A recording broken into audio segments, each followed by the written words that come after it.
we really were almost between a rock and a hard place. One of the candidates who's running the presidential election said that it was unclear whether or not he was going to accept the outcome of that election.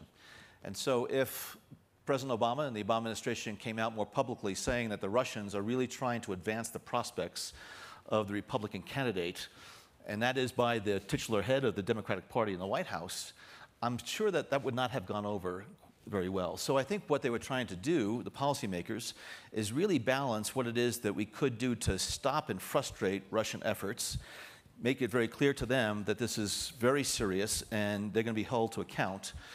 But also, folks knew that the Obama administration was going to sunset on January 20th. So the decisions that were made to PNG 35 intelligence officers of Russia, close those dachas down and do some things with sanctions, that was a reaction not just to what they did in the election, but their series of harassing acts against... Wait, this is the crime of the century, some have said, and you actually kind of agree with that, right?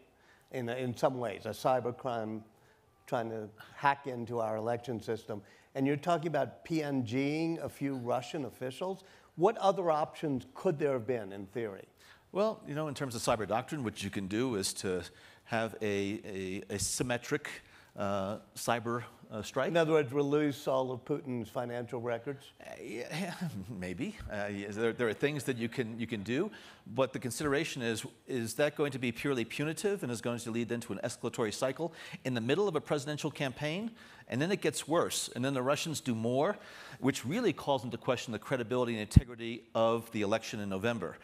And so we're trying to do everything possible to stop them, but not allow it to be a self-fulfilling prophecy in terms of what the Russians were trying to accomplish. Their first objective was to undermine the credibility and integrity of the U.S. electoral process. Clearly, that has been done. They were trying to damage Hillary Clinton. They thought she was going to be elected. They wanted her bloodied by the time she was going to be inaugurated.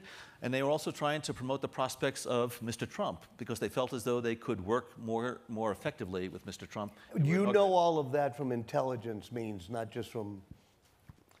Yeah, as an intelligence professional, we were very, very careful to make sure that we looked at all of the information we had at hand during this period of time, putting it against our wealth of knowledge about how Russian intelligence services, Mr. Putin, operates.